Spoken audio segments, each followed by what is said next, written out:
አባታችን የቅዱስ ተክለ ሃይማኖት ዳግሚተ ደብረ ሊባኖስ ደብር የበላይ ጠባቂ ቀሲስ ዋሲሁን፣ የደብራችን የቅዱስ ተክለ ሃይማኖት ቤተክርስቲያን አስተዳዳሪ፣ አይንተ እግዚአብሔር ካህናት፣ ወንድሞቼ ዲያቆናት፣ እዚህ የተሰበሰባችሁ የልዑል ባሕርይ ቅዱስ እግዚአብሔር ቤተሰቦች እንደምን አደራችሁ? እግዚአብሔር ይመስገን። እንደምን ከረማችሁ? እግዚአብሔር ይመስገን። ቸርነትንና ምሕረቱን ከኛ ሳያርቅ በየጊዜውና በየሰዓቱ እየጠበቀ ለዚች ደቂቃና ለዚህ ሰዓት ያደረሰን ልዑል ባሕርይ ቅዱስ እግዚአብሔር ስሙ ከአጽናፍ እስከ አጽናፍ የከበረና የተመሰገነ ይሁን። ክርስቶስ ተንሥአ እሙታን አስፈሮ ለሰይጣን ሰላም ሆነ። ግሩም፣ በጣም ጥሩ። እንኳን አደረሳችሁ። ቅድም የተነበበውን ታሪክ ሰምታችኋል። የቅዱስ ሉቃስ ወንጌል ምዕራፍ 24 ከቁጥር 13 እስከ 35 ያለው የተነበበው ታሪክ ነው። ዛሬ የምንማማረው ትምህርታችን እሱ ላይ ነው አብነት የሚያደርገው።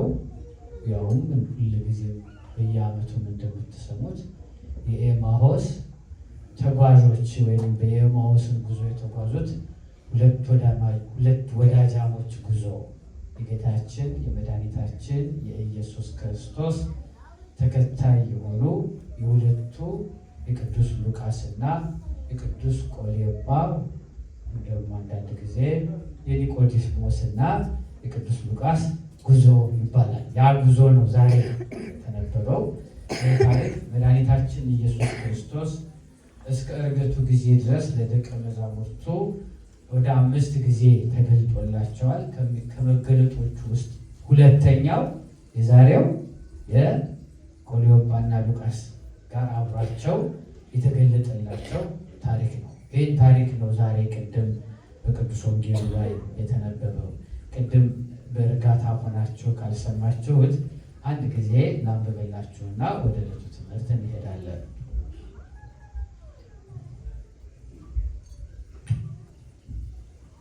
እነሆም ከእርሱ ሁለቱ በዚያ ቀን ከኢየሩሳሌም 60 ምዕራፍ ያክል ወደሚርቅ ኤማሁስ ወደሚባል ስፍራ መንደር ሄዱ። ስለዚህም ስለሆነው ነገር እርስ በርሳቸው ይነጋገሩ ነበረ። ሲነጋገሩም ሲመራመሩ ኢየሱስ ራሱ ቀርቦ ከእነርሱ ጋር ይሄድ ነበረ። ነገር ግን እንዳያውቁት ዓይናቸው ተይዞ ነበረ። እርሱም እየተወለዳችሁ ስትሄዱ እርስ በርሳችሁ የምትነጋገሩት ነገር ግን ምንድን ነው አላቸው። ቆሌዮጳ የሚባለው አንዱ መልሶ ቅዱስ ሉቃስ መሆኑ ነው፣ አንተ በኢየሩሳሌም እንግዳ ሆነህ ለብቻ ትኖራለህን? እነዚህ ቀኖች በዚህ የሆነውን ነገር አታውቅምን? ብለው አሉት። እርሱም መልሶ የምንድን ነው አላቸው። እነርሱም እንዲህ አሉት፣ በእግዚአብሔርና በሕዝቡ ሁሉ ፊት በስራና በቃል ብርቱ የሆነ ነቢይ ስለነበረው ስለ ኢየሱስ ክርስቶስ ስለ ናዝሬቱ ኢየሱስ ነው የምናወራው። እሱም የካህናት አለቆች፣ መኳንንቶች ለሞት ፍርድ እንዴት አሳልፈው እንደሰጡትና እንዴት እንደሰቀሉት ነበረ እርስ በርሳችን እንነጋገር የነበረው አሉት። እኛ ግን አሉ እነሱ ቢሰቅሉትም እኛ ግን እስራኤልን እንዲቤዥ ያለው እርሱ እንደሆነ ተስፋ አድርገን ነበረ። ደግሞም ከዚህ ሁሉ ጋር ከሆነ ዛሬ 3ኛ ቀን ነው። ደግሞ ከኛ ውስጥ የነበሩ ማልደው ወደ መቃብሩ ዘንድ የነበሩ አንዳንድ ሴቶች ደግሞ አስገረሙን። በዚህ ስናዝን በዚህ አስገረሙን። ስጋውንም ባጡ ጊዜ ሕያው ነው የሚሉ የመላእክት ራእይ አየን ሲሉ መጥተው ነበር። ከእኛም ጋር ከነበሩት ወደ መቃብሮች ሄዶ ሴቶች እንደተናገሩ ሆኖ አገኙት። እርሱም ግን አላዩትም። እርሱም አላቸውማ ጌታችን መድኃኒታችን ኢየሱስ ክርስቶስ እናንተ የማታስተውሉ የነቢያት የተናገሩትን ልባችሁ ከማመን ለምን ዘገየ? ክርስቶስ ይህንን መከራ ይቀበል ዘንድና ወደ ክብሩ ይገባ ዘንድ ይገባው የለምን? ከሙሴ ከነቢያት ሁሉ ጀምሮ ስለ እርሱ በመጽሐፍ ሁሉ የተጻፈውን ተረጎመላቸው። ወደሚሄዱበትን መንገድ ቀረቡ። እርሱ ሩቅ መሄድ መሰላቸው። እነሱም ከእኛ ጋር እባክህ እደር፣ ማታ እኮ ቀርቧል፣ ቀኑም ሲመሽ ጀምሯል ብለው ግድ አሉት። እሱም ከእነርሱ ጋር ሊያድር ገባ።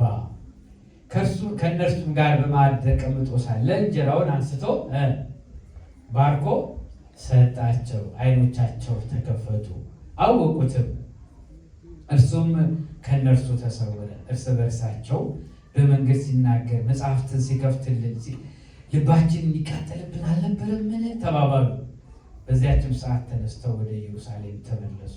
11 ከእነርሱ ጋር የነበሩትም ጌታ በእውነት ተነስቷል፣ ለስምዖንም ታይቶታል እያሉ በአንድነት ተሰብስበው አገኟቸው። እነርሱም በመንገድ ሆነው እንጀራውን በቆረሰ ጊዜ እንዴት እንደታወቃቸው ተረኩላቸው። ስለ ቃሉ የአምላካችን የፈጣሪያችን ጌታችን የመድኃኒታችን ኢየሱስ ክርስቶስ ስሙ የከበረና የተመሰገነ ይሁን። አሁን እንቅልፋችሁ ለመጣባችሁ ሰዎች እንደምንም አንጀታችሁን አስራችሁ ንቁ። አንጀት ይታሰራል አይደል? ይሄ ቆሎጳና ሉቃስ በሚሄዱበት ጊዜ ተግሳጽ የገጠማቸው በእግዚአብሔር ቃል ጉዳይ እንዴት እንጠፋችኋል፣ እንዴት ሄዳ አታውቁ እየተባሉ ምችትችት ብላችሁ እግራችሁን አውጥታችሁ ፊታችሁን ጎንበስ ቀና ብላችሁ ለእንቅልፍ የተመቻቻችሁ ተማሪ ሁኑ። አሁን ተማሪ ሁኑ። ገብቷችኋል ነገሩ? በቃ እንደሱ የሚጠቅመው እሱ ስለሆነ ነው። እና ታሪኩን እንግዲህ አሁን የተነበበው ነው እና ታሪኩ የት ነው የሚገኘው ነበር ያልኳችሁ? ሉቃስ ወንጌል ምዕራፍ 13 ምዕራፍ 24 ከቁጥር 13 እስከ 34 እንዳትረሱ።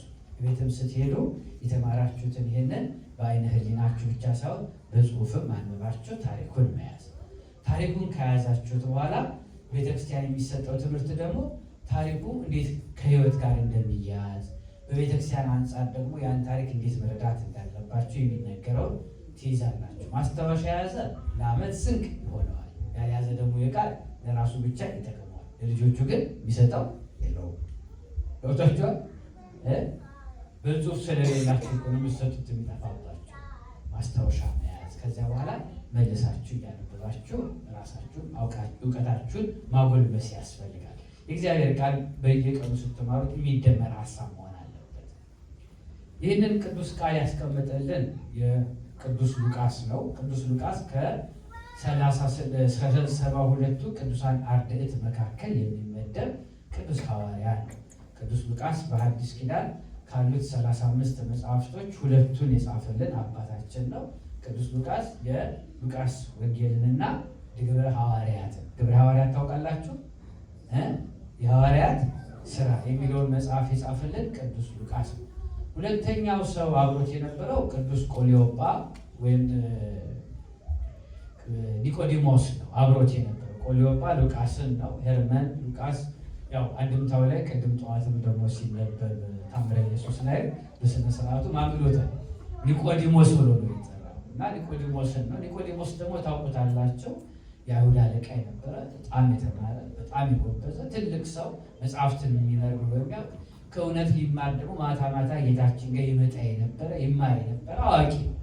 የሁለቱ ጥምረት ነው፣ የሁለት አዋቂዎች ጥምረት ነው። የጉዞ ቀላል ጉዞ አይደለም እና ሁለታቸው ሆነው ነው አሁን ይህን ጉዞ የተጓዙት። ሁለቱ የሚሄዱትን ጉዞ ቅዱስ ሉቃስ ስለነበረው ነገር እንዲህ አድርጎ አስቀመጠልን። ለትምህርት ለተግሳጽ ልብን ለማቅናት ነው መጽሐፍት የሚጻፉት። መጽሐፍት የሚጻፉት ለትምህርት ለተግሳጽ ልብን ለማቅናት በሃይማኖት ለመቆም መጽሐፍት ተጽፈዋል። መጽሐፍት የምናነበው ደግሞ የወደቅነው እንድንነሳ፣ የተጠራጠርነው እንድናምን፣ የደከምነው እንድንነሳ፣ ተስፋ ያጣነው በተስፋ እንድንመላ ነው እና ቅዱስ ሉቃስ እንደዚህ አድርጎ አስቀምጠልን። ቅዱስ ሉቃስ የሚጽፈው በይዘት ስትመለከቱት መጽሐፍ ቅዱስ ውስጥ ስዕላዊ አጻጻፍ ነው። በጣም ገላጭ ነው። አሁን የ60 ምዕራፉን ጉዞ ቆሊዮጳና ሉቃስ የተጓዙትን የእሱና የቅዱስ ቆሊዮጳን ጉዞ ወይም ደግሞ የኒቆዲሞስን ጉዞ እንዴት አድርጎ በአእምሯችሁ የነሱ ጓደኛ መሆን አላማራችሁም? የተጻፈውን ጽሑፍ ስታነቡት ዝም ብላችሁ የምትከተሉት መንገድ አልታያችሁም? ይሄ የአጻጻፍ ስልት ስዕላዊ አጻጻፍ ይባላል። ስዕላዊ አጻጻፍ ይባላል።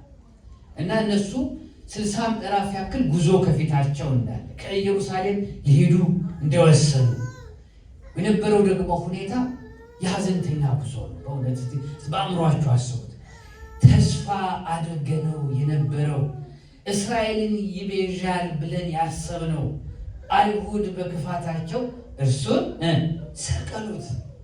በእውነት ተስፋ አድርገው ነው ነበር። እኛም እኮ ብንሆን ግን ሰቀሉብን ብለው በቆዘመ ልቡና ባዘነ ሕሊና ነው በእውነት ከኢየሩሳሌም ሌሎቹ 11 ሐዋርያት የት ነበሩ? በኢየሩሳሌም ተሰባስበው በአንድ እያሉ እነሱን ትተው ከከተማ ከኢየሩሳሌም ወደ ምን ሄዶ ነበር? ወደ ኤማሆስ ወደምትባል 60 ምዕራፍ ወደምትርቅ ከተማ በቃ ተነጥሎ የሚሄድ ሰው ሲቆዝም ሰው ሲያዝን እኮ እንዲህ መለየት ነው አይደለም? ያምረው ራቁን አይደለም? እንደው ብን ብዬ በጠፋ ብላችሁ አትበቁ። እንደው የሰው ሐዘን ሲይዛችሁ፣ መከፋት ሲመጣባችሁ፣ መገፋት ሲበዛባችሁ እንዲህ አይነት ነገር ገጥሟችሁ አያውቅም? ይህ እኮ የሉቃስና የቆሌዎጳ ታሪክ አይደለም። እኛም እኮ የኤማሁስ መንገደኞች የኔና የእናንተ ታሪክ በቃ ብድግ ብለው በቃ ተነስተው ቆዝመዋል፣ አዝነዋል፣ አኩርፈዋል። የሚወዱትን ተስፋቸውን ሁሉን ጥለው የተከተሉትን እኩለ ሌሊት እየተሄዱ እግሩ ስር የተማሩት ሁሉ የቃሉ አገልጋይ ሊሆኑ ወንጌል የተማሩት ሁሉ የሚወዱትን አተው በቃ ቁዘማ ላይ ናቸው። ሲዞር እንበል የአይሁድ ክፋታቸው በጣም ብዙ ነው። ገና 3 ነው የሆነው ነገር። 3ኛ ቀን ካለፉ ራሱ ጥቂት ጊዜ ነበር የነበረው። እያዘኑ እየከፋቸው እየጨነቃቸው ወዴት ሄዱ? ወደ ኤማሁስ የምትባል ከተማ ተጓዙ። በሚጓዙበት ጊዜ ስለ መድኃኒታችን ስለ ኢየሱስ ክርስቶስ ነበር የሚወያዩት። ስለማን ነበር የሚነጋገሩት? ስለ ኢየሱስ ክርስቶስ ነበር የሚወያዩት። እንዲህ ያለ ወዳጅ ያድላችሁ እግዚአብሔር። ዛሬ እናንተ ወዳጃችሁ ማን ነው? ትሪ ዘርግታችሁ ቡና አፍልታችሁ ስለ እግዚአብሔር ቃል ነው የምትወያዩት ወይስ ስለ ሰው? ስለማን ነው? የእናንተ ወዳጅ ምን ያወራል? የቅዱስ ሉቃስ ወዳጅ ቅዱስ ኒቆዲሞስ ስለ ክርስቶስ ያወራ ነበር ለወዳጁ። የእናንተስ ወዳጆች ምን ያወራሉ? እናንተስ ሌላ ወዳጅ ብሎ ቢያቀርባችሁ ምን ታወራላችሁ? እውነተኛ ቁም ነገር እግዚአብሔርን የሚያቀርብ ወይስ እግዚአብሔርን የሚያርቅ ነገር ነው ወዳችሁ? መልሱን ለእናንተ ነው። እኔን አውቀዋለሁ አልነግራችሁም። እንዴት ነው ይሄን እናንተ ወዳጆቻችን ምንድን ነው የሚያወሩ? ሐሜቱ አይደለ ነገሩ፣ ነውሩ፣ በቁም የሰው ስጋ መብላቱ አይደለ? እንደው ቢላ የለውም እንጂ እኮ ስናኝከው እኮ ነው አይደለ?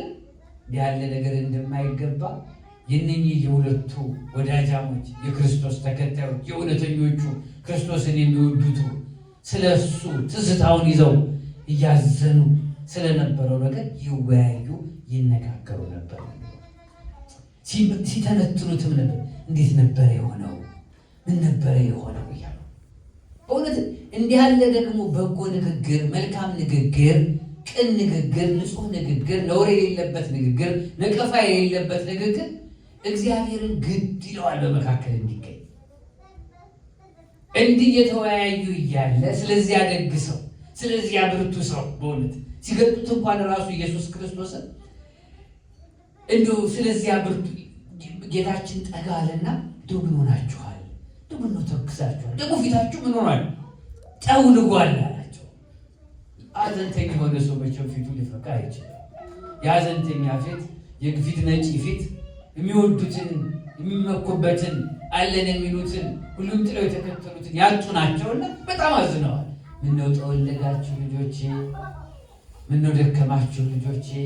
ምን ሆናችኋል ልጆቼ? ምን አስተዘገዛችሁ ልጆቼ? ምን እየተጫወታችሁ ነው ልጆቼ አላቸው።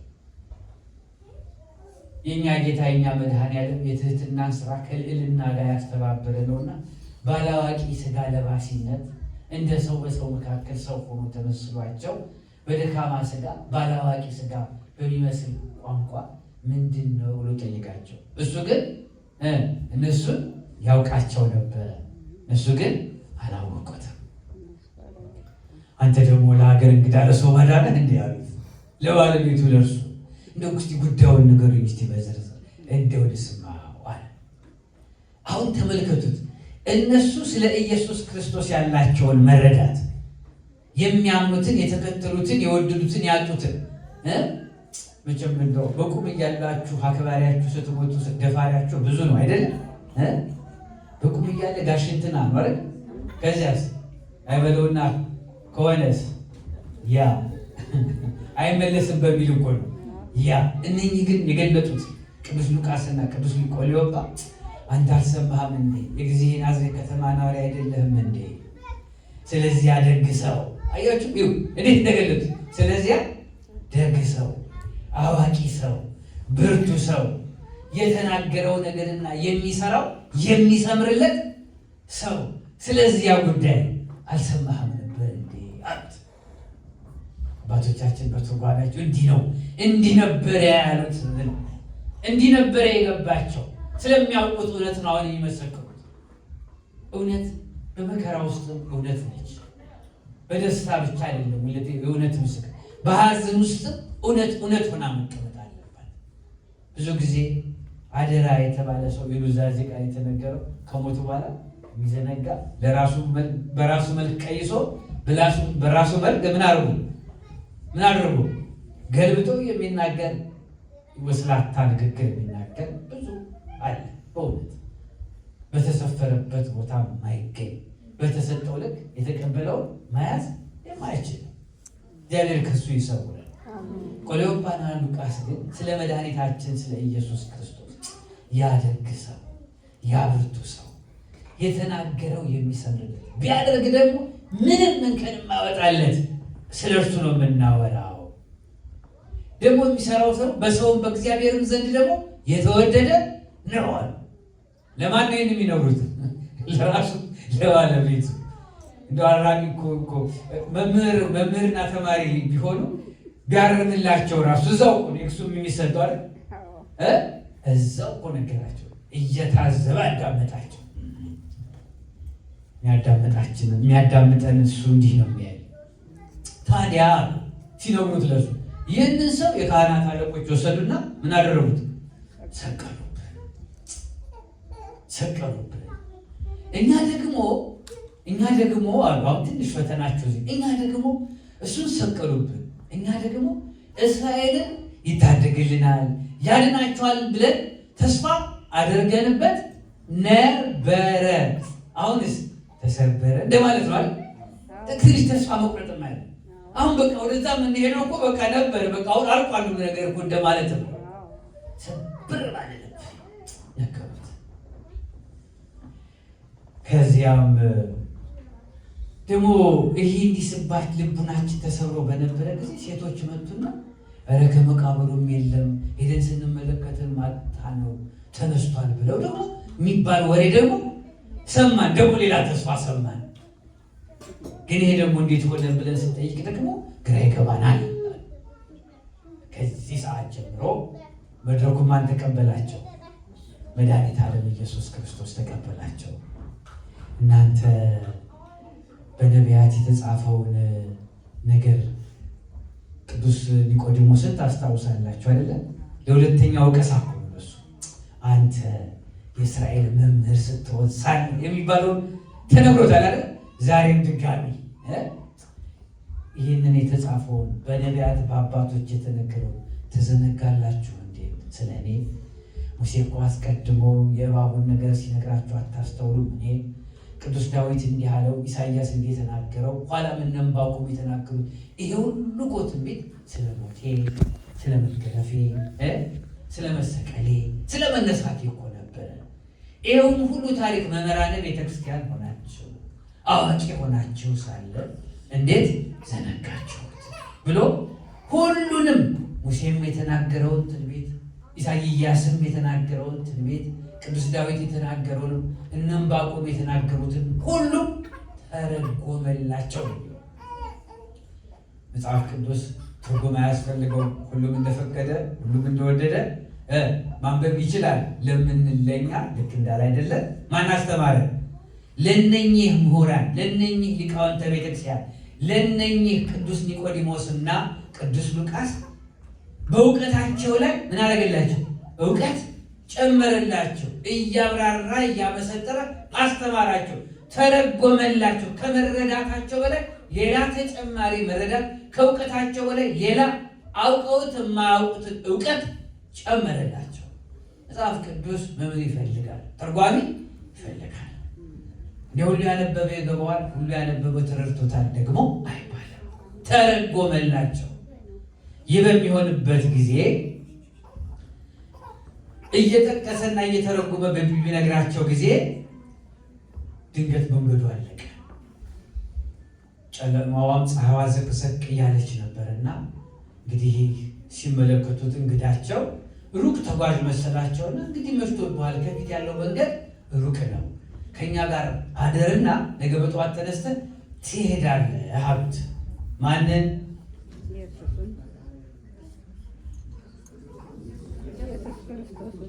መድኃኒታችን ጌታችን ኢየሱስ ክርስቶስ። ሩቅ ነው የምትሄደውና እባክህ ከኛ ጋር አድረህ ነገ በማለዳ ትጓዛለህ። አንተን አሁን ከኛ ጋር ምኑን አሉት?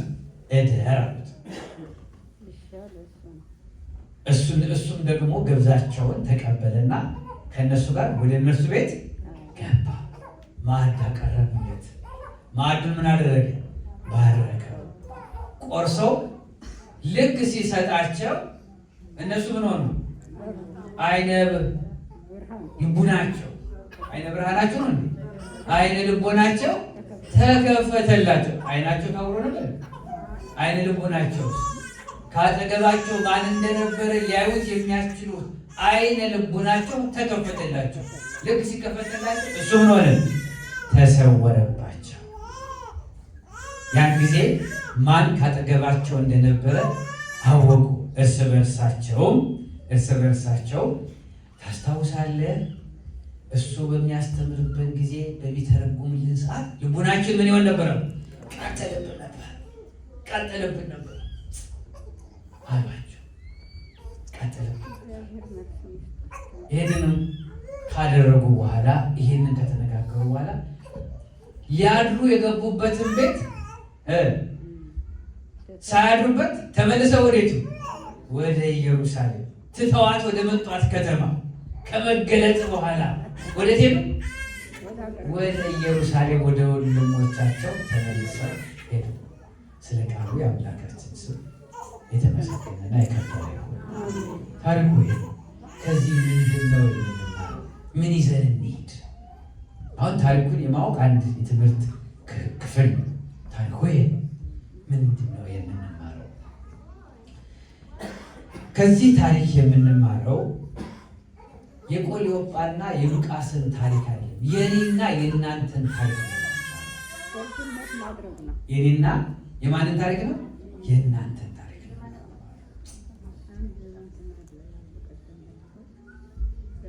ሲርቁ፣ ተስፋ ሲቆርጡ፣ ተስፋ ሲያጡ፣ ተነስተው ውልቅ ብለው ከፍቷቸው ሲሄዱ የእኛ ጌታ የእኛ መድኃኔዓለም የእኛ ውልድ እግዚአብሔር ኢየሱስ ክርስቶስ ምን አደረጋቸው?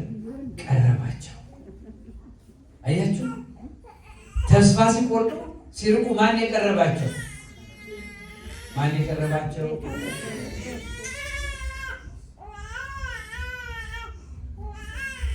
ሲርቁ ቀረባቸው። በሐዘን የተሰበረ ልቦናቸውን በሐዘን ስብር ብለው ቅጭም ብለው መድኃኒታችንም ሲያገኛቸው ምነው ተክዛችኋል? ምነው አዝናችኋል? ምነው ፊታቸው ጠውልጓል? ብለው እነሱ እሱን ከህሊናቸው አውጥተው የትዝታ ኑሮ ውስጥ እንጂ የሐዘን ኑሮ ውስጥ እንጂ ከፊት እሱ ይመጣል እሱን እናገኛለን ምንም በልቦናቸው የለም። እንዲያውም ስለሱ እንደ ሌላ ሶስተኛ ሰው እንደ ታሪክ ለመተዘት ለመተረክ ተዘጋጁ እንጂ እሱ በልቦናቸው እሱ በህሊናቸው እውቀቱን እንጂ ህይወቱን አልነበራቸው። ምን እያደረጉ ነበር? ታሪክ ይናገሩ ነበር ሲዘጋጁ። አንዳንድ ጊዜ በህይወታችሁ እንዲገጥሟችሁ አውቅም እንዲህ ትክዝ ብላችሁ ልቅ ያላችሁበት ተውት ታርጋችሁ ትያላችሁበት ራቅ ብላችሁ የጠፋችሁበት ከምትወዷት ቤተክርስቲያን ከምትወዱት ኑሮ ከፍቷችሁ ስንርቅ የማይርቀን ስንሸሽ የማይሸሸን የሚፈልገን እግዚአብሔር እንዳለ በእነሱ ህይወት እንማራለን። ግልጽ ነው። በብዙ ተስፋ አድርገነው የነበረው በአጭር ሲቀርብን መከፋታችን ሲበዛብን አካባቢ ልቀይር፣ እዚያ ስሆን ትዝታው ይመጣብኛል፣ አካባቢ ላይ ዞር ማለት አለብኝ፣ እዚያ ከተማ ስቀመጥ ከዚያ ወዳጄ ጋር የነበረኝ ነገር ምን ነው እየመጣ ይረብሸኛል ብላችሁ ምን ታደርጋላችሁ? ውልቅ ትላላችሁ፣ ትርቃላችሁ ከምትወዱት አካባቢ፣ ከቀያችሁ፣ ከመንደራችሁ፣ ከምትወዷቸው ማህበረሰብ። ግን ልቅ ስንርቅ የማይርቀን የሚፈልገን የሚወደን እግዚአብሔር ሁሉ ጊዜ ከእኛ ጋር ይህንን በደንብ አስተውሉ። እግዚአብሔር በችግራችንና በሀዘናችን ጊዜ ከማን ጋር ይሆናል? አይተወንም። ሌላው ሁለተኛው እርሱ ከነሱ አራቃቸውን ብለን ስንናገር እሱ ምን እያደረጋችሁ ነው? ምንድነው የምታወሩት ብሎ ሲጠጋቸው ማን እንደሆነ አውቀውት ነበር እንዴ? አላወቁትም። በደንብ አስተውሉ። አላወቁትም። ለምን አላወቁትም? አይነ ልቦናቸው ምን ሆኖ ነበር? ድፍን ነው። እሱ ግን ምን አድርጓቸዋል? አውቋቸው። እሱ አውቋቸዋል። እሱ እነማን ጋር እንደመጣ እሱ ያውቃል። እነሱ ግን አላወቁም። አንድ ጊዜ በመከፋታችን ውስጥ ቆይ አይደል? እርስት ሁልክ እሱ ግን ያውቀናል። ወለተ ማርያም ያውቀሻል፣ ገብረ ማርያም ያውቃል። መቼም በምንም አይነት ሁኔታ ውስጥ እግዚአብሔር ያውቀናል። እነሱ ወዳጃቸው ነው። ከሱ ጋር ማምሸት፣ በእኩለ ሌሊት ከሱ ጉባኤ መታደም በጨለማም ያውቁታል። ግን ዛሬ አላወቁት። እሱ ግን አልጠፋውም። እነማ ጋር እንደመጣ አውቆታል። እነሱ ግን እሱ ጠፋቸው። ነገር ግን እኛ ሳንፈልገው ጠፋብን ብንለው መድኃኒዓለም የኛ ጌታ የኛ መድኃኒዓለም የድንግል ማርያም እኛን ምን ያደርገን? ያውቀናልና ምን ያደርገን? ይፈልጋል። እስካልካልነው ጊዜ ድረስ በምግባር ማጣት ብዙ ጊዜ የምንደክማባቸው ብዙ ነገሮች እኮ እግዚአብሔር ይፈልገናል። የተወደዳችሁ እግዚአብሔር የማይፈልገው ሰው የለውም። እግዚአብሔር የማይፈልገው እግዚአብሔር የተወው ሰው በ40 ቀን ተጠምቆ ስመ ክርስትና ኖሮት የእግዚአብሔር ልጅ ደመ ማኅተሙ ኖሮት በቤዛ ቀን የታተመው ቅዱስ መንፈስ በሱ ውስጥ ኖረው ገብረ ማርያም በምክንያት በስጋም በነፍስም ምክንያት በፈቃደ ስጋ ምክንያት በፈቃደ ነፍስም ምክንያት በአንዳቸው ምክንያት አምላኩ ኖሮት በአንድም ሆነ በሌላ ቢደክም እግዚአብሔር እሱንም አይረሳው አይዘነጋው። ባለቤቴ ብላችሁ ባላችሁን የምታምሩ፣ ሚስቴ ብላችሁ የምታምሩ ወይም ደግሞ በጎረቤታችሁ የምትኮሩ እግዚአብሔር አይወደውም ብላችሁ የምትሉ እግዚአብሔር እሱንም ይወደዋል። ግልጽ ነው። ላልፈለጉት ተገለጠላቸው። ባያውቁትም እሱ አውቋቸዋልና ያውቃቸዋልና በጎቼ አውቃቸዋለሁ እያንዳንዳቸውንም በስማቸው ጠራቸው። ኒቆዲሞስንና ቅዱስ ቆሊዮጳን ወይም ደግሞ ቅዱስ ሉቃስን ጌታ እግዚአብሔር ያውቃቸዋል። እሱ ሲፈልጋቸው እሱ መካከላቸው ሲገኝ አውቋቸው ነው። እነሱ ግን አላወቁትም። እኛ እናልን እንኳን ብለን ሳንለው እግዚአብሔር ቸሩ በቸርነቱ ምን ያደርገናል? ይቀርበናል። ሙሉ እንኳን ሳንሆን የሚገርመው እኮ ነገር ደግሞ ሙሉ ቀን ስለሱ እንደሌላቸው ምንድን ያደረጉት? ለሱ ሲነግሩት እሱ እኮ የለም ነው ያሉታል። እሱ እኮ የለም አይሁድ ሰቅለውታል። አንዳንድ ሴቶች እንደው በከተማ ምን አድርገዋል? ተነስቷል እያሉ ሲያወሩ ሰምተናል። ለእኛም ይሄ እንግዳ ነገር ነው እያሉ ባሉበት እውቀት ውስጥ እያሉ እንደገናም ደግሞ በነቢያት የተነገረው ትንቢት ራሱ ግር ብሏቸው ባለበት አመስጥረዋልን ታሪክ ለነበረው ዛሬ ለሚሆነው ታሪክ ማጣጣም ባልቻሉበት የእውቀት ልክ እንኳን እያሉ ግማሽ እውቀት እያላቸው የጎደለ ነገር እንኳን እያላቸው ማን ፈለጋቸው? እግዚአብሔር ከነጎደሏችን ይፈልገናል፣ አይተወንም። ሙሉ እስክትሆኑ አይጠብቅም። ብትጎሉም ይወዳችኋል፣ ይወደናል። የእኛ መድኃኔዓለም ድንግል ማርያም የኢየሱስ ክርስቶስ ሙሉ ናችሁ ወይ? ዛሬ እስቲ ሙሉ የሆነ ማን ነው?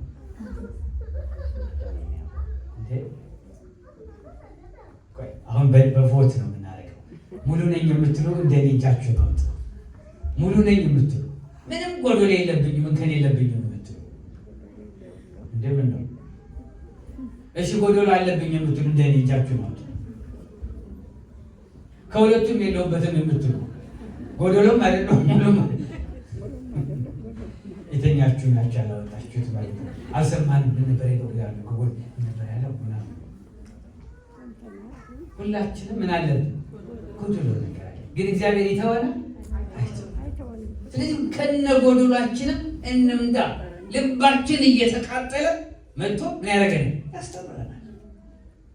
ሙሉ እስከሆን ድረስ ነው ቤተክርስቲያን ክርስቶስ የሚፈልገን እኛን ሙሉ እንድንሆናለን። ሙሉ ሆነን እንድንመጣ አይደለም፣ ሙሉ እንድንሆን ነው እሱ የሚፈልገው። ምንማር ምን ለመሆን ነው? ሙሉ ለመሆን። እሳ የምንገባው ምን ለመሆን ነው? ሙሉ ለመሆን። ምን ቆርበው ለምንድን ነው? ሙሉ ለመሆን። የጎደለን ምን ለማለት? ለመሙላት ነው። የሞላማ ለጻድቃን አይደለም። አንተ ለተዳደፉት ለማን ነው የመጣው? ለኃጥአን ነው እንጂ አንተማ ለአብርሃም፣ ለይስሐቅ፣ ለያዕቆብ ምንም ላልሰሩት ለንጹሐን አይደለም።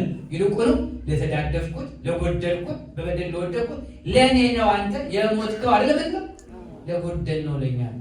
ተወደዳችሁ ነው። ይሄ ቅዱስ ሥጋ ክቡር ደግሞ መድኃኒት ሊሆን የቀረበው ለጤነኛው ነው ወይስ ለታማሚው? ለእኛ ነው፣ ለእኛ ነው፣ ለጎደል ነው። ታዲያ የታመመ ሰው እኮ ወደ መድኃኒቱ መቅረብ ነው ያለበት፣ መሸሽ ነው ያለበት።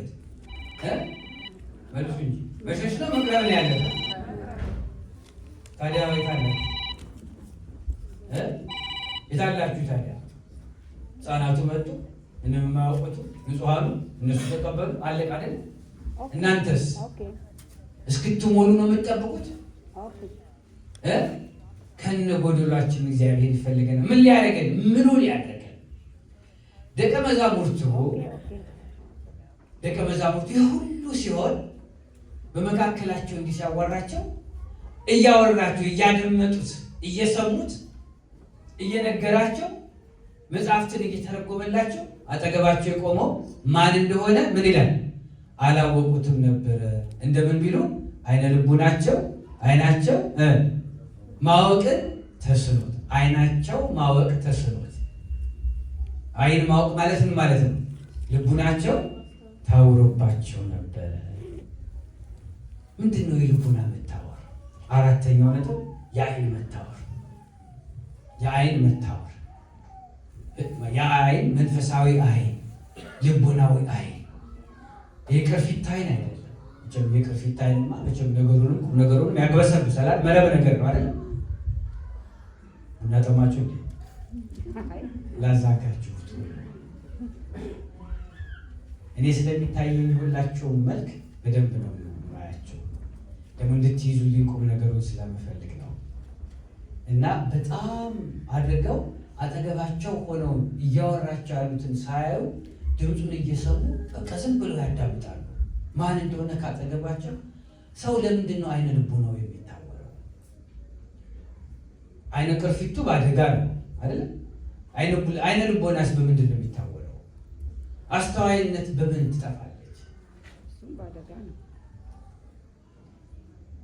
አሁን የስብከት አድርጌ እንዲህ ነው ብዬ መሄድ አልፈለኩም። እስቲ ከእናንተ እንደው እውነትን ያሁን አይነ ልቦና የታወረብኝ ብላችሁ እንድታወሩኝ ነው የፈለኩ። የኔ አይነ ልቦና የታወረው በሉና ብትጀምሩት መልሱ ይመጣል። ባለማስተዋል ኃጢአት፣ ጎሽ፣ በቀቢጸ ተስፋ። ራሱ ቀቢጸ ተስፋ ምንድን ነበር? ተስፋ በማይደረግ ተስፋ ማለት ነው። በዚህ መደዳ እናንቺ እናንተ መልሷል። እናንቺ ናችሁ ደግሞ ቀቢጸ ተስፋነት። ተስፋ የለኝም ከእንግዲህ ተስፋ የለኝም ብዬ በማለት ተስፋ የለኝም፣ ተስፋ ቆራጭ ደግሞ በዚህ አይነ ልቡና ይታወራል። ትክክል ናችሁ። ኃጢአት ነው ትልቁ የሰው ልቡናን የሚያሳውረው። ምንድን ነው? ኃጢአት። ሐዘንም እኮ ቀቢጸ ተስፋ። ሰው ሲያዝን እኮ በቃ ምን ድፍን ነው አይደል የሚለው። በጣም ብዙዎች ሃይማኖት ቀየሩ ሲባል አባቶች ሲሞቱባት ጊዜ ሊያጽናኗት ገብተው ምን አደረጓል? ወሰዷታል ይባል። በሀዘን ብሎ በቃ ተስፋ በማጣት ውስጥ ሆነው ሰው በቃ ሁሉም መንገድ ይመስለው፣ ሁሉ የሚያወጣ ሁሉ ወደ እውነት የሚወስድ ይመስለዋል። ምን ስለታወረን ማስተዋል በሀዘን ምክንያት ሰው ያለ ወዳጅ የሌለው፣ መካሪ የሌለው፣ አይዞባይ የሌለው፣ ደጋፊ የሌለው፣ ቁስቋሽ የሌለው ቁስቋሽ የሌለው እንጨት እንደማይነደው፣ ወዳጅ የሌለው፣ ዘመድ የሌለው፣ ወገን የሌለው፣ አቅኔ የሌለው፣ አለዋይ የሌለው ምን ያጣል? ተስፋ ያጣል። እንደው በተፈጥሯችሁ ግን አይዞባይ ናችሁ ወይ? ተስፋ ላጣው ተስፋ ናችሁ ወይ? ተስፋ ለጎደለው ተስፋ ትሰጣላችሁ ወይስ ተስፋ ትሰርቃላችሁ? በጠፋ አይኑ ላይ ሌላ በርበሬ ነው የምትጨምሩት ወይስ ደግሞ ሌላ አይኑ የምታክሙለት? እኔ ከንቱ ውዳሴ ሆንብኛል እንጂ እሞክራለሁ አለ። ደስ ሲል እኛ የት ጋር የእኛ ጌታ የእኛ መድኃኔዓለም በእውነት እንዲህ በተስፋ መቁረጥ ውስጥ በዓለም ሀሳብ ውስጥ የአይሁድን ክፋት እያሰቡ ሰው እንደዚህ ክፉ ነው እንደዚህ እስከሆነ አሁን እሱ እኮ የለም በአይናቸው አይተውታላ ተሰቅሎ በአይናቸው መስቀል ብቻ አይደለም ከመስቀል ማውረደው በአዲስ መቃብርም አኑረውታል አይተውታላ። ስለዚህ ሌላ ማረጋገጫ ስለሞቱ ነጋሪ አይፈልጉም። ተስፋ ለመቁረጥ በቂ ምክንያት ነበራቸው። ከልቡናቸው ያ ተስፋ ቢባረድባቸው ነውር የለውም። ነገር ግን የሆነውን ነገር ከኋላ ከተማሩት ከሚያውቁት ጋር ተነጻጽሮ የሆነው የተከሰተው ሁሉ እንደ እንግዳ ደራሽ እንደ ውሃ ፈሳሽ የሆነ ሳይሆን አስቀድሞ ነቢያት ትንቢት የተነገሩለት ይሄ ትምህርት ደግሞ ለእኛ ለምናውቀው ለአዲስ ኪዳን ደግሞ ለሆነው ለድልድዮቹ ደግሞ የተገለጠ በወንበር የተነገረ ነውና እናንተ እሱን በማስተዋል ተስፋችሁ ሊቀጥል በተስፋ ልትኖሩ እንጂ እኔ ልጠፋችሁ ሰው እኔ ልታውቁ እንጂ እንዲድርግም ልባችሁ አይገባም ነበረ ብሎ አላቸው። እንግዲህ ዛሬም እኛም በብዙ መንገድ አይነ ልቦናችን እውር ጥፍት ይልብናል። መፍትሄው ለኃጢአት ምንድን ነው? መፍትሄው ንስሐ ነው አይደለም? አይነ ልቦናን ማብሪያ ምንድን ነው? ንስሐ። ተስፋችን እግዚአብሔር ነው። እግዚአብሔርን ተስፋ አድርግ በርታ ይላል ነቢይ እግዚአብሔር። ልብህም ይጽና። መበርታት ያስፈልጋል በተስፋ። ይህንን አይነ ልቦናችንን እግዚአብሔር በጸጋው በካህናት ጸሎት፣ በቅዱሳን አማላጅነት፣ በንስሐ በመወሰን በመስገድ በመጾም በመጸለይ በመቀናት በመጎንበስ ስጋዋ ደሙን በመቀበል አይነ ልቦናችንን ልናበራ ይገባናል። ዛሬ የእኛም አይነ ልቦና እውር ብሎብናል። ተስፋ አተናል፣ ግራ ገብቶናል፣ የምናደርገውን አተናል። እውነተኛው ቅዱስ ስጋ ክቡር ደሙ ለዘላለም ሕይወት የሚሆነው በዚህ እያለ ከእሱ ይልቅ ጠፊ አላፊውን በአሰር የሚወጣውን ለመብላት እንሰለፋለን። መድኃኒት የሚሆነንን ግን እንገፋለን። ይሄ የአይነ ልቡና የመታወር ውጤት ነው። በኃጢአት የመኖር ውጤት ነው። ማንቆረቡ ኃጢአት ስላለብን ማለት ንጹህ አይደለሁም ስለምንል ማለት ይሄ ቅዱስ ቁርባን የሚሰጠው ለማን? በበደል በኃጢአት ላለ አይኑ ልቦናው ለታወረበት ብሩህ እንዲሆንለት እና ታዲያ ለምን ነው የምንሸሸው? ስለዚህ አይነ ልቦናችን እንዲበራ ንስሐ እንግባ። ንስሐ ማለት እኮ የበደሉትን በደል በድያለሁ ብሎ እውቅና ሰጥቶ ዳግም አልመለስም ብሎ ቃል መግባት ነው። ዳግም አልመለስም ብላችሁ ገብታችሁ እንኳን ስጋው ደግሞ ብትቀበሉ ደግማችሁ ብትሰሩትም እግዚአብሔር ምን ያደርጋል? እድል ደግሞ ለንስሐ መልሶ ይሰጣችኋል። በእውቀት ሳይሆን ያለ እውቀት ከአቅም በላይ ሆኖባችሁ ብትቆጣጠሩት በማትችሉት መንገድ የሄዳችሁበትን መንገድ እንቅፋት ሆኖ ከመታችሁ የምታውቁት እንቅፋት ከሆነ የመታችሁ ነው እናንተ ነው። ድንጋዩ ከቦታው ነው ያለው። ሄደን የደለዝነው እኛ ነን፣ የመታነው እኛ ነን። እሱ ግን ስም እንሰጠዋለን። ብቻ ሰበኞች አይደል? እንቅፋት አይደል? ድንጋዩ ጌት ነው ያለው። ከቦታው ተነቃልቋል። ድንጋዩ ከቦታው ተነቃልቋል። ግን የራሳችን አይን ላይ ሲለን ድንጋዩን ብለን እንጠራዋለን። ይሄ እንቅፋት የሚባል አይናችን ያለን እኛ አይተን አለመርገጥ የኛ ፋንታ። ስለዚህ እኔ ነኝ እንቅፋቱ ከእንቅፋቱ በላይ። ስለዚህ ደግሞ ላለመበደል መጣ ከሆነ ደግሞ ንስሐ መግባት። ወንድሜ የሚበድለኝ ስንት ጊዜ ይቅር ልበለው ነው ያለው? ስንት ጊዜ? ስንት ነው ድምሩ ውጤት ሲባዛ ስንት ነው? እኔ ሂሳብ ትንሽ ትከብደኛለች። 7 ጊዜ 7 ስንት ነው? 490። ጎበዝ ነው። ግን 490 ጊዜ ነው። 490 ጊዜ በቀን ትበድላላችሁ?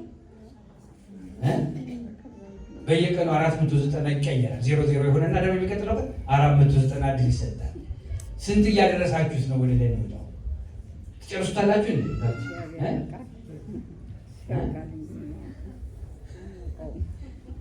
እግዚአብሔር ይቅር ሊለን የታመነ ነው። በዚያ ልክ የይቅርታው ልክ ልቆ መሳፈርት የለው። ስለዚህም በተቻለ መጠን ንስሐ እንግባ። ሌላው ለወቀሳ የዳረጋቸው መጽሐፍትን መመርመር። ጌታ በብሉይ ኪዳን የተጻፉትን ሕገ ነቢያትን የተነገረውን ትንቢት አነጻጽሮ አንጥሮ ቃለ እግዚአብሔር አለማወቅ አስወቅሷቸዋል።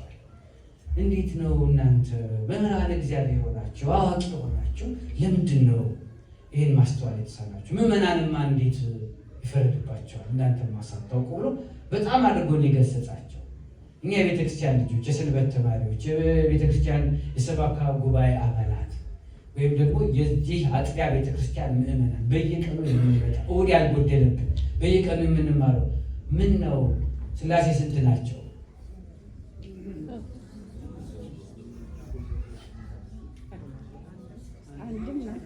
አይደለም መልሱን መልሱ። ከጎናችሁ አይደለም እንዲያትበሉ መልሱ ነው ያልኩት። አንተ ልጅ ጎበዝ ነው የምትሆነው ወደፊት። አንድም ሶስትም ናቸው። ይሄ ትንሽዬ ልጅ ነው እና እንደውም እንዲ ያልረዳው መስሎ በዛም በዚህ እያደረገ ነገር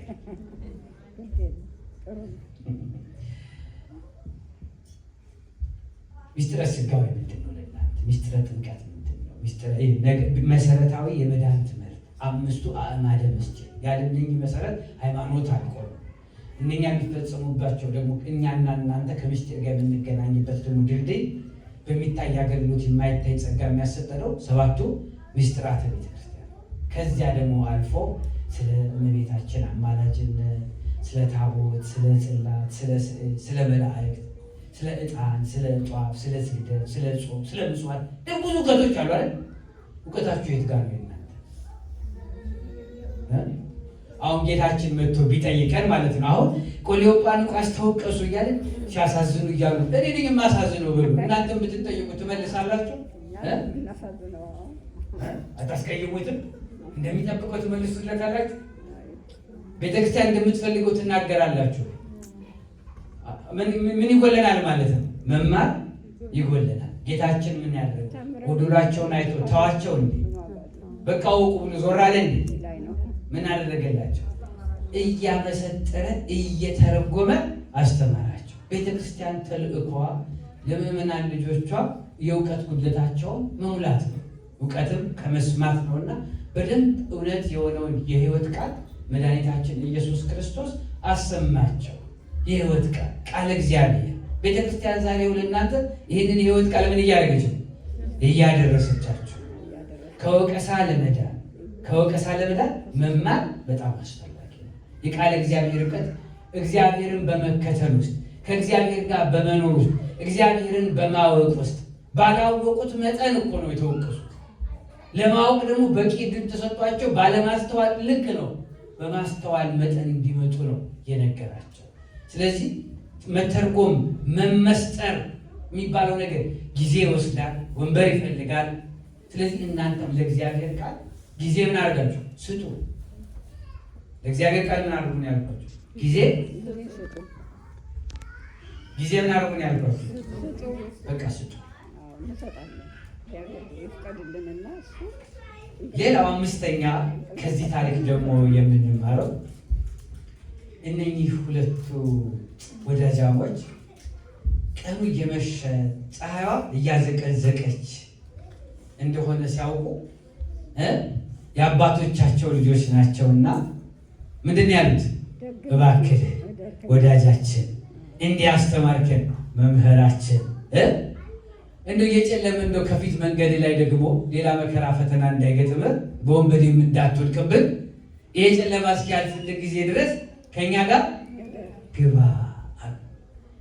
ደስ አይሉ ሰው ለማስተናገድ አንዳንዶችም እንግዶችን በማስተናገድ ትጉ። አንዳንዶችም ማን አስተናግደዋልና? ሥላሴ በቤታቸው አስተናግደዋልን። እነማን? አብርሃምን ነው አይደል? እንግዳ ማስተናገዳቸው ጸበል መውሰድ አይቻልም። ቁጭ አድርግ።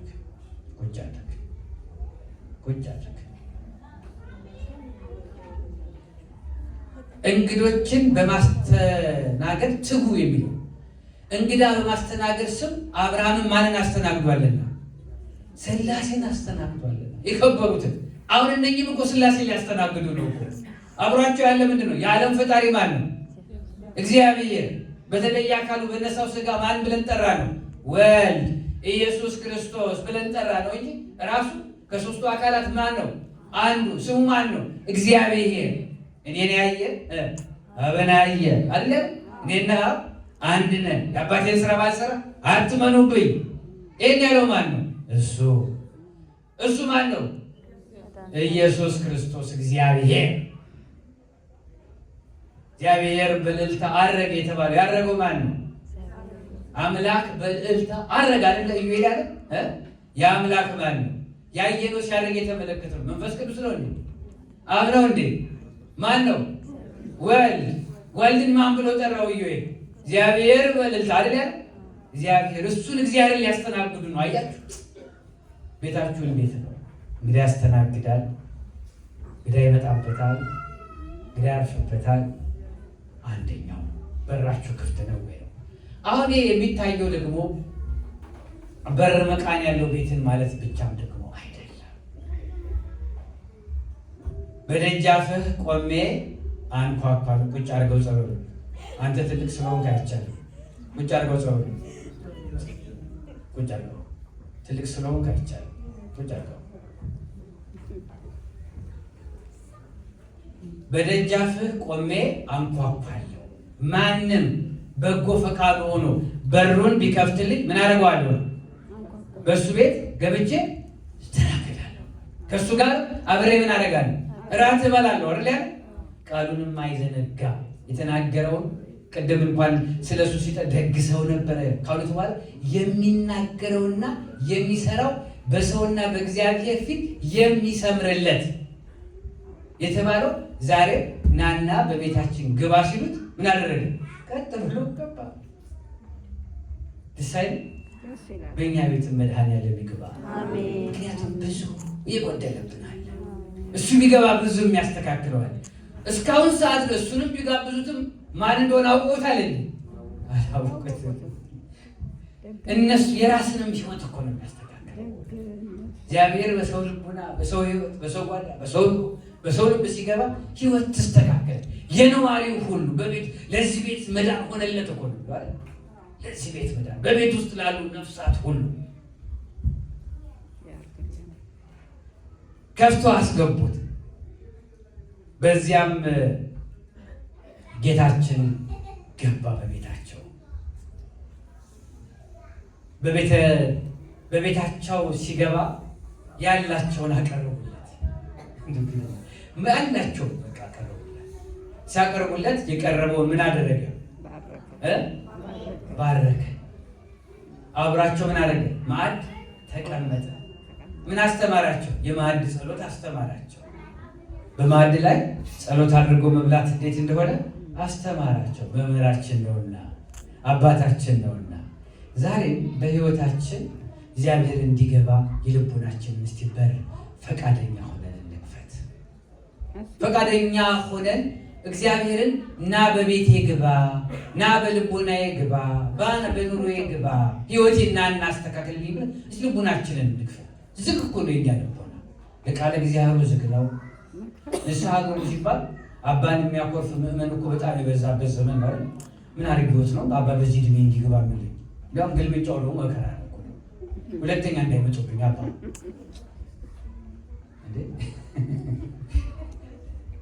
ምነው ሳቡ እኔ በዚህ ዕድሜ ደግሞ በዚህ ብቻ ብቻ የሚቀረው አድጀክቲቮች አብዛን በዚህ ዕድሜ ግባ የሚሉት እሱ እኮ በቃ ዳና ግባ ካላችሁ ነው ያለው እንጂ በግድ ልግባ አለ እንዴ? እኛ የመዳን በፈቃድ ነው። እኛ አለ ቅዱስ ጳውሎስ እንናገራለን እንጂ አንማታም ማለት እንናገራለን እንጂ አንማታም። ማንም ግን ወዶና ፈቅዶ ልቡናውን ቢከፍትልኝ በልቡናው ገብቼ ሕይወቱን ልቀድስ፣ ሕይወቱን ላነጻ፣ ሕይወቱን ልባረክ ፈቃደኛ ነኝ ያለ እግዚአብሔር ዛሬም ሊባረከን የታመነ ጓዳችንን ልጆቻችንን እንዲባረኩ በራችንን እንክፈት። የልጅ በረከት ላጣን በልጅ የምናጎነብስ በኑሮ በትዳር የምንፈተን ቤታችን ፈተና ያለበት እግዚአብሔር የጎደለበት ሰላም የታጣበት የበሩ መቆለፍ ጉዳይ ነው። የገባው አለያየ እንጂ እግዚአብሔር አልገባበትም። የገባው ነገር እንጂ ቁም ነገር አልገባበትም። ለቁም ነገር በራችንን እንክፈት። ለቃለ እግዚአብሔር እሺ ለማለት ሁላችንን እንክፈተው። ይህ ታሪክ በር ከፍቶ ስለማስገባት ፈቅዶና ወዶ እግዚአብሔርን ስለማስተናገድ የተማርንበትም ታሪክም ጭምር ነው። ከዚህ ታሪክ የምንማረው ይሄ የቀለዮጳና የሉቃስ ታሪክ አይደለም። የማ ታሪክ ነው? የእኛ ታሪክ ነው። ከዚያ ምን አደረገ? ገባ። ከገባ በኋላ ባርኮ ማዕዱን ሰጣቸው። ሲሰጣቸው እነሱም እንግዶች ናቸው አይደል? ታሪኩ አልገለጸልንም እንጂ በታሪኩ የተነገረ ነገር አላነበብነውም እንጂ እነሱ እንደገቡ ማዕድን የቀረበው ነው የሚለው አይደል? ማን አዘጋጀው? የቤቱ ጌታ ማዕድን አቀረበ። ቤት ውስጥ ያሉ ሰዎች ነዋሪዎቹ አይገርማችሁ? ሰው እንዳላሰባችሁት ግን የገቡት ቀለዮጳና ሉቃስ ሊጥል አብካ ብለው ሄዱ እንዴ? እንጀራ ከተማ ፍለግ ከተማ ሄዱ እንዴ? የነበሩት ሊያርፉበት የገቡበት ቤታቸው ጋር ነው። ሊያርፉበት የፈለጉበት ቤት ነው የገቡት። ነዋሪዎቹ በቤት ውስጥ ያሉት ሕፃናት፣ ልጆች፣ አዋቂዎች፣ እንስሳው፣ ከብቱ ቤት ኑሮ ነው የሚጠብቀው። በዚያ ኑሮ ውስጥ ማገባላቸው እግዚአብሔር ተገኘላቸው። ቤቱ ለማን ሆነ? የበረከት ቤት ሆነ። መንበረ ጸባዖት ሆነ። ሥላሴ የሚገኙበት ቤት ሆነ። ዛሬ ቤታችን እንጂ እንዲሆን ማንመኝ የለን። ግን በር ጠርቁም አይቻልም። ከዛ እሱ ከገባ በኋላ አቀረቡ። ከዛ ጸሎት አደረሰ ወደ ሰማይ እጆቹንም አንስቶ ባረከ። ከዚያ በኋላ ቆረሰና ማን አደረገ? ሰጣቸው። ከእነሱ ነው የተጀመረው። የአይን መብራት ከማን ተጀመረ? ከማን ተጀመረ? ከእነሱ ከአስተናጋጆቹ። ቅድሚያ እናንተ ነው የምትወስዱት። ወላጅ ቅዱስ ሲሆን ያ የወላጅ ቅድስና ለማን ይተርፋል? ለልጅ ይተርፋል። ለዚያ ቤት ምክንያት የሆኑት ማን ናቸው? ቀለዮጳና ሉቃስ። ለቤተሰብ በረከት ምክንያት የሚሆነው ወላጅ አባትና ወላጅ እናት፣ ወላጅ ወንድምና ወላጅ እህት፣ ልጅ ለቤተሰብ የበረከት ምንጭ ይሆናል። ቅድሚያ ወላጅ አባትና ወላጅ እናት ጠጅ ቤት እየዋሉ ስካሪ ቤት እየዋሉ ልጅም በቤተ ክርስቲያን መጥተው ድሮፕ እያደረጉ መቀደስ የለም ማስቀደስም የለም። እኔ የማላምንበትን ልጄን እንዲያምንና እንዲከተል ማድረግ የለብኝም። እማምንበት መሆኑን ልንገራችኋል። ትንሽ ዞር ላድርገው። ይሄንን ዛሬ በልጅም አንፈተን የለንም አይደለም? ልጆቻችንን ቤተክርስቲያን ድራፕ አድርገን ገብተን ለምንተኛ ወላጆች በኋላ ፒክ አደርግሃለሁ ወይም እዛ ያሉ ሰዎች ፒክ ያደርጉሃል ተብሎ ልጁ አባቱና እናቱ የማያምኑትን እግዚአብሔር እንዲያምን ታዞ የመጣ ቢከፋው እዚህ ቢያመው እዚህ። የዚህ ሀገር ልጅ ደግሞ አይታችሁ እንደሆነ የሰው እናት የሰው አባት አያል። ኢትዮጵያ ቢሆን የሰው እናት የሰው አባት ይታያል። እዚህ የለም አይደል? ክርትት እንዳለ መጨረሻ ላይ ምርር ይሆን እኔም ሁለተኛ አልመጣም ይላል። ሁለተኛ አልመጣም ደግሞ ሲል አባት መጥተው አረ ሁለተኛ አልመጣም ማለት ምን እንላለን? እኛ መጀመሪያ እንምጣ። በሆናችሁት ሰዎች ህይወት ውስጥ የሚኖር ህይወት ነው። እናት፣ አባት፣ ወንድም፣ እህት የሆናችሁ በእናንተ ህይወት ውስጥ ልጆቻችሁን የሚያዩት ኑሮና ስራችሁን እንጂ አንደበታችሁን አያዩትም። ኦቁ ልክ 7 ዓመት ካለፋችሁ በኋላ እንዲሁ ከንቱ ድካም ነው ጩኸቱ። ኑሯችሁን ነው የሚያዩት። እንደ አባዬ ነው የሚሉት። የእናንተን ጃኬት ትለብሱና እንዴ ለምንድን አባትህን ልብስ የምትለብሰው? እንደ አባዬ ለመሆን ብዬ። ካህን ከሆነ ልጁ ደግሞ ምን ይዛል? መስቀል ይዘው ለምንድን መስቀል ቁጭ አታርግም? ለማን ሊል ነው? እንደ አባዬ ይዛለሁ ብዬ። የአባት አንደኛ ለልጅ ማን ነው? አባቱ ብቻ አይደል? የእናት አንደኛ ማን ነው? እናቱ ብቻ። የእሱ እናት ከሌላ እናት ታንስብኛለች ብሎ የሚያስብ ልጅ የለም። እኛ ታዲያ እንዲህ ልጆቻችን አብነት የሚያደርጉን ሰዎች በምንናገረው በተቆጣነው መጠን መስሏቸዋል? በምንኖረው ነው ልክ ወይ የሚጣመሙት ወይ የሚቀሩት። የኖርነው ተጣመመ። ልጆቹም በዚያው ልክ ምንድን ነው የሚሆኑት? ከነገሩ ገብቷችኋል? አሁን ቀለዮጳና ሉቃስ የቤቱ አባወራዎች ናቸው። ይዘውት የመጡት በረከት ለማን ሁሉ ተረፈ? በቤት ላሉት ሁሉ ተረፈ። ከዚህ ይዛችሁት የምትሄዱት በረከት ሳይጎድል ለልጆቻችሁ ይደርሳል። እንደ አባዬ የሚል ልጅ ይስጣችሁ። አባት ግን አባቱ ነው መገኘት ግን አለበት። ይሄ ነገር እንደው ወደምታስቡበት እማዬም በዚያው ልክ። ይሄ ደግሞ በወላጅ ብቻ የሚቀር አይደለም። ዛሬ ጎልማሳ ይሆን የወንድሞቻችን ታላቅ ይሆን በእውቀት መምህራን ይሆን በደሞ በአስተሳሰብ የበሰለ መሪ የሆነ ለሰንበት ትምህርት ቤት መሪ የሆነ በየተቋማት የምንመራ እኛም ወላጅ ነን። አብረውን ለሚሰሩ ሰዎችም ደግሞ ምንድነው የበጎ ትምህርት መምህራን በእኛ በጎ ስራ እነሱንም እናስተምራለን። እኛ ብንቀደስ ለልጆቹ በተዘዋዋሪ ምን ያደርጋል? ይደርሳቸዋል። ለዚያ ቤትም መዳን ሆነለት ይላል ሐዋርያው ቅዱስ ጴጥሮስ ግብረ ሐዋርያት ላይ። ለዚያ ቤት ዛሬ መዳን ሆኖለታል ይላል አይደል? ታስታውሳላችሁ የውርዘተ ወልደን ታሪክ። በዚያ ቤት መዳን ሆነለት ደግሞ የተባለው ታሪክ ቤተሰቦቹ ሁሉ በሱ መዳን ተገረሙ። የታለ ሲባል አሁንማ ድሮ ተሳይ እንዲህ ብሎ መመስከራቸው አይን ልጃቸው አይኑ ወርቶ እኮ አሁንማ ድሮ የእኛን እርዳታ ትቶ እኛም እሱን ያዳነውን አውቀን ስለሱ ስለማዳነው ደግሞ ከኛ በላይ ደግሞ አዋቂ ያለው እሱ ነው ብለው ያዳነውን እኮ ያውቃሉ። ከዚህ እኔ የእሱን ያህል ግን ልንገልጸው አንችልምና አሁን እሱ ሙሉ ነውና እሱን ሂድና ጠይቁታል። ግልጽ ነው አይደለም? እንዲህ የምትሆኑ ወንድም እህቶችም አላችሁ። ለየተቋማቱ ለምትሰሩበት ቦታ፣ ለየድሩ ለየቁቡ ለምትሰሩበት ቦታ፣ ለምትመሩት የስራ ማዕቀፍ ግብ አብነት የምትሆኑ ሁኑ። አይነ ልቡናው የበራለት ሰው ምን ይሆናል? ለሌላው ሰው ማብራት ይቀለዋል። አይነ ልቡናቸው የበራው ቅድሚያ አላይ ያሉት አብሯቸው ብሎ ያልተረዱት ለነሱ ቅድሚያ ለእናንተ ነው። ያንን ደግሞ ለሌላው መናገር አልከበዳቸው። አይነ ልቡናቸው በራላቸው። ቆርሶ ሰጣቸው። ከተቀበሉት በኋላ ሲቀበሉት ምን ሆነ? አይነ ልቡናቸው ንስሐ ገብተን ስጋው ደሙን ስንቀበል ያ ድፍን ያለው መንፈሳዊ ነገር በኃጢአት የተዳደፈው በበደል የቆሸሸው ሰውነት ምን ይሆናል? ንጹህ ይሆናል። አይነ ልቡናችን በራ። የቅዱስ ቁርባን ምስጢር ነው። ሰው ቅዱስ ቁርባኑን በሚቀበልበት ሰዓት የጌታችንና የአምላካችን የመድኃኒታችን የኢየሱስ ክርስቶስ ስጋ ከስጋው ይዋሃዳል። ይህ ለመዳናችን የሚሆን ለሰማያዊ መንግስቱ ደግሞ ምስክር የሚሆነውን ነው የምንቀበለው። ከዚህ ስጋና ደም በንስሐ በቅተን ቀኖና ፈጽመን በእግዚአብሔር ቸርነት በካህኑ አቅራቢነት እንቀበላለን። ያን ጊዜ እግዚአብሔር ከኛ ጋር ህልው ይሆናል። ያ ደግሞ የተቀበልነው ስጋ የዘላለም ሕይወት ምስክርም ጭምር ነው። ግልጽ ነው። ስጋው ከስጋችን ደሙ ከደማችን ይዋሃደናል። ከእግር ጥፍር እስከ ራስ ፀጉራችን ያነጻናል፣ ይቀድሰናል። አይነ ልቦናችን ብቻ ጠቅላላ ሁለንተናዊ ሰውነታችን ይቀደሳል። መቁረብ የመቁረብ ጥቅም ከቀለዮጳና ቅዱስ ሉቃስ ታሪክም መማር ይቻላል። ሌላው ልክ ከተቀበሉት በኋላ ልቡናቸው ልክ አይነ ልቡናቸው ሲበራላቸው የነበረውን ነገር ምን ማድረግ ጀመሩ? ማስታወስ ጀመሩ። ታስታውሳለህ አሉ። ገና መጥቶ ሲገናኘን ቃለ እግዚአብሔሩን መንገድ ሲጀምር በሚነግረን ነገር ሁሉ ልቡናችን ምን ይሆን ነበራል? ቃል ነበር። ቃለ እግዚአብሔር ሲሰማ አሁን በልቡናችሁ ቁጭ ብላችሁ አሁን ይህ ሰውዬ እንደው ምንድነው ማነግሮት ምን ኃጢአት የቤቴን ገበና ማነግሮብኝ ነው ዛሬ እዚህ እንዲናገረው የምትሉ ልትሆኑ ትችላላችሁ። የልብ መቃጠል ማለት ይሄ ነው። በውስጣችሁ ራሳችሁን ታያላችሁ።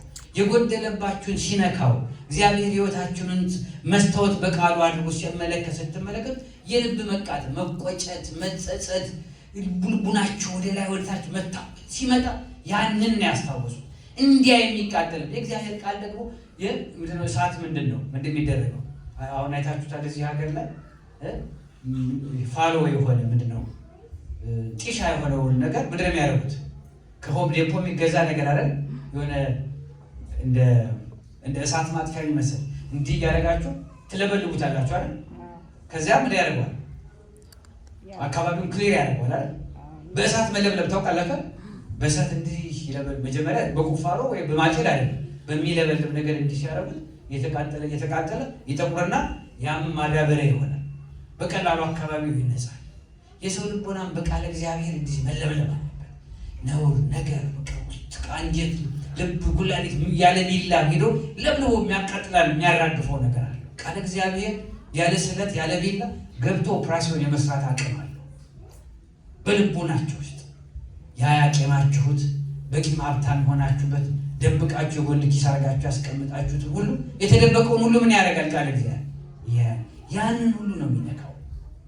የቆሎጳና የሉቃስ ነገርም ከመናጻት በኋላ ከመገለጥ በኋላ ያ የቀዘቀዘው ነገራቸው ሁሉ ሲቃጠልባቸው ያ በሐዘን ትኩዝ የሆነበት ያዘነው ያ በሐዘን ቅዝቅዝ ያለው ሰውነት ያ በተስፋ ውድቅ ያለ ህይወታቸው በቃል እግዚአብሔሩ ምን ሲሆን ሲሞቅ ይሰማቸው ነበር። ሲሞቅ ይሰማቸው ነበር። የልቡና መቃጠል ማለት በእውቀት ሙቀት በተስፋ ሙቀት ይሰማቸው ነበር። የደከመች ነፍሳቸው በተስፋ ስትሞላ ይሰማቸው ነበር። ይሄ ቆሎጳና ሉቃስ እንዲህ ተሰማቸው። ዛሬስ በቃል እግዚአብሔር ዛሬስ ንስሐ ስንገባ ዛሬስ እውነት የሆነውን የህይወት ቃል እውነት የሆነውን ቅዱስ ሥጋ ክቡር ደሙ ስንቀበል በዚህ ልክ ነው ሰውነታችን የምትቀደሰው። በጽድቅ በእውነት ነፍሳችን በደንብ ደስ ይላል። ውድቅ ያለው ተስፋችን ብሎ ሲሆን ነው እኮ የሚታየን የሚመጣው። ይሄ ሙቀትን እግዚአብሔር አይንሳል። በመጨረሻ ይህን ሁሉ ካደረገላቸው በኋላ ቤታቸው ደረሱ። አይነ ልቡናቸው በራ። ይህንንም አስታወሱና አልነጋም እኮ ናግባ አሉት አይደል? ገባ፣ በላ፣ በሉ። አይናቸው ልቡናቸው ተገለጠላቸው፣ ከነሱም ተሰወረባቸው። ከዛ የነበረውን ካስታወሱ በኋላ ምንድን ነው የሆነው?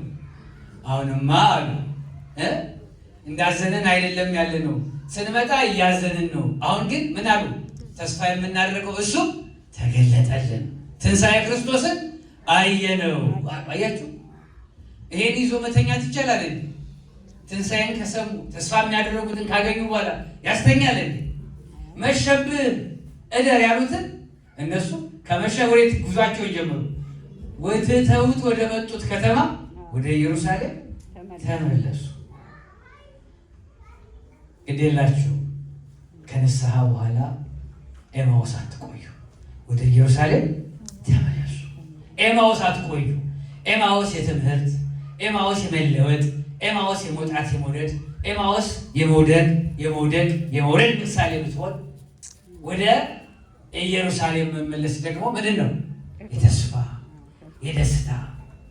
ወደ ኢየሩሳሌም ምዕመናን ተመለሱ፣ ወደ ኢየሩሳሌም ተመለሱ። በሐዘን ወደ ኤማውስ ወረዳችሁ፣ በትንሣኤ ደስታ ወደ ኢየሩሳሌም ተመለሱ። በማጣት ያዘቀዘቀ ሰውነት ወደ ኤማውስ ሲወርድ፣ በማግኘት ክርስቶስን ወደ ኢየሩሳሌም ለትንሣኤ ሰባኪነት መመለስ ያስፈልጋል። በኃጢአት ዓለምን ወደ ዓለም የወረደ ሕይወት በጽድቅ ወደ ቤተ ክርስቲያን ሊመለስ ይገባዋል። በክፋት በነውር ዓለምን የወደደ ሕይወት በንስሐ በቀኖና በሥጋው ደግሞ ወደ ኢየሩሳሌም ምሳሌ ወደሆነች ወደ ቤተ ክርስቲያን ወደ ክርስቶስ ወደ መንግሥተ ሰማያት ወደ እውነተኛ ሕይወት ወደ ንስሐ ልንመለስ ይገባናል። አሁን ወደ ኤማውስ እየሄዳችሁ ነው ወይስ ወደ ኢየሩሳሌም? አሁን የት ናቸው? ስለዚህ ሳምንት ሁላችሁ ትቆርባላችሁ። ቀጠሮ እንያዝ። አበነፍስ የሚሆን የሌላችሁ እናዘጋጅ። የዛሬ ወር በቃ አሁን ወደ ኢየሩሳሌም ነው አይደል? ጉዞ ወዴት ነው አሁን? ጉዞ ወዴት ነው? እና ከሆነ ታዲያ ኢየሩሳሌም ማናት? ቤተክርስቲያን ናት ብለናል አይደል? ኃጢአትን ትቶ ጽድቅን መምረጥ ነው ኢየሩሳሌም ብለናል አይደል? እውነትን ፈልጎ ለእውነት መምጣት ማለት ነው። ሐሰት እንናገር የነበር ነው። ሰው በሐሰት የምናስገድለው ከጓደኞቻችን ጋር በሐሜት የታጠር ነው። ቆሻሻ ሰውነት የነበረን በንጽህና በቅድስና በንስሐ ተመልሰን ያ የኤማውስ ጉዞ ላይ የነበረን ጨለማ ሕይወት ነው። ዛሬ ደግሞ በንስሐ ተመልሰን ትንሣኤ ክርስቶስን መስለን ከእሱ ጋር ለመነሳት ኑ አብየ ቅዱሳን ከሚባሉት ከቀኙ ከሚቆሙት ለመግባት ወደ ኢየሩሳሌም መምጣት ፊትን መመለስ ያስፈልጋል። ዛሬ ፊትን ወደ ኢየሩሳሌም እንመለስ። ኢየሩሳሌም እነማን ነበሩ ግን የጠበቋቸው? እነማን ጋር የመጡት? 11 ሐዋርያት ጋር ከቅዱሳን ኅብረት ወደ ኢየሩሳሌም መመለስ ወደ ቤተክርስቲያን መመለስ ማለት ነው። ከቅዱሳን ኅብረት መካፈል፣ መሳተፍ፣ ህብረት ውስጥ መግባት ማለት እኮ ነው። ኃጢአት ደግሞ ከቅዱሳን ህብረት መውጣት ማለት ነው። እንደወጡ አልቀሩ፣ እንደወጣን ያስቀረን እግዚአብሔር እንደቀረን በከተማ ዓለም እንደሳበች ፈቃዷን እንዳወረደ ከነሱ ጋር ወርደን እዚያ እንደቀረን እነኛ እንደተባልን ያስቀረን እግዚአብሔር በቤቱ ከቅዱሳኑ ጋር ህብረት የምናደርግበትን እድል ይስጠን እግዚአብሔር። ማይንቀን ሁሌ የሚወደን ሲሄዱ ግን አንድ የረሳሁት ስንት ምዕራፍ ነው ሄዱት? 60 ቁጥር ነው ምዕራፉ። በኪሎ ሜትርም በምንም በሉት ብቻ እኛ 60 በእድሜ ውሰዱት። መቼም ዛሬ አቨሬጅ እድሜ 60 ነው። አሁን ከሚሄዱበት 60 ምዕራፉ የተወሰነውን ብቻቸውን ነው የወረዱት አይደል? የተወሰነውን ከማን ጋር ነው የወረዱት? ከእግዚአብሔር ጋር ነው የወረዱት። ስንቱን ብቻችሁን ስንቱን ከእግዚአብሔር ጋር ኖራችሁ በድናችሁ በእንደየ የ40 ማይል ተጓዦች እስቲ እድሜን እንደ ምዕራፍ እንቁጠረው። እነኚህ የ60 ተጓዦች ናቸው። እኔ አሁን እድሜ ልጅ ነኝ፣ 50 ነኝ። የ50 ምዕራፍ ተጓዥ ነኝ ማለት ነው። ስንቱን ከእግዚአብሔር ጋር ኖርኩት፣ ስንቱን ብቻዬን ደግሞ ተንከራተትኩት። ስንቱን ብቻዬን አመስኩት፣ ስንቱን ነውር ሰራሁበት፣ ስንቱን ደግሞ ከእግዚአብሔር ጋር ቃል እግዚአብሔር ዋልኩበት ብዬ ጠይቃለሁ። በእናንተም የእድሜ ምዕራፍ ውስጥ ስንቱን ከእግዚአብሔር ስንቱን ብቻችሁን ኖራችሁ? ይመልሱ። የኔ ሰምቶማ ዝም የለም። እኔ ከማን ከእሱ ጋር ኖሬ አላውቅም የምንል ልንኖር እንችል ይሆናል። ግን አሁን ከእግዚአብሔር ጋር እየኖራችሁ ያላችሁ የኤማውስ ጉዞ፣ የዓለሙ ጉዞ፣ የመለየቱ ጉዞ፣ የመራቁ ጉዞ ብዙ ጊዜ ብቻንም የመሆን ጉዞም ጭምር ነው። የመቆዘም ጉዞ፣ የበደል ጉዞ፣ እድል አግኝቶ ቃል እግዚአብሔር መስማት ጉዞ፣ ልቡና እስኪመለስ በትዕግስት በቸርነቱ መታገዝ ጉዞ፣ ከዚያም በንስሐ ተመልሶ ደግሞ ስጋው ደግሞ ሲቀበሉ ድጋሚ ከቅዱሳን ህብረት ከሐዋርያት ህብረት የመሳተፍ ጉዞ፣ የቤተክርስቲያን ልጅነት ጉዞ ደግሞ ተመልሶ ይመጣል። ግን እንደወጣን አያስቀረን እግዚአብሔር። እንደሄዳችሁ ቅሩ አይበለን እግዚአብሔር። ከቅዱሳን ህብረት አሳትፎ ቅዱሳን አባቶቻችን በኋላ በሚመጡበት ሰዓት ማን የሚመጣ ይመስላችኋል? ዓለምን ለማሳለፍ እግዚአብሔር ሲመጣ ማዕከለ ክርስቶስ እሱ የሆነ ነው። ሁሉ ወጉት ሁሉ ያዩታል ማለት ከዚያስ መላእክቱ፣ ከዚያስ 24ቱ ካህናተ ሰማይ፣ ከዚያስ ቅዱሳን የምንላቸው፣ ከዚያስ እነኛ 144,000 ህፃናት፣ ከዚያ ሁሉ ቅዱሳን ምንድን ነው? በማን ወንበር ቁጭ ብላችሁ ምንድን ያላቸው ትፈርዳላችሁ አይደል? እነሱ ሲመጡ ከእነሱ ህብረት ለመግባት እንዲያበቃል የእግዚአብሔር ቸርነት የድንግል ማርያም አማላጅነት አይለየን። ከኤማሁስ ወደ ኢየሩሳሌም ተመለሱ፣ በዚያ አትቅሩ። እግዚአብሔር ይስጥልኝ። አሜን።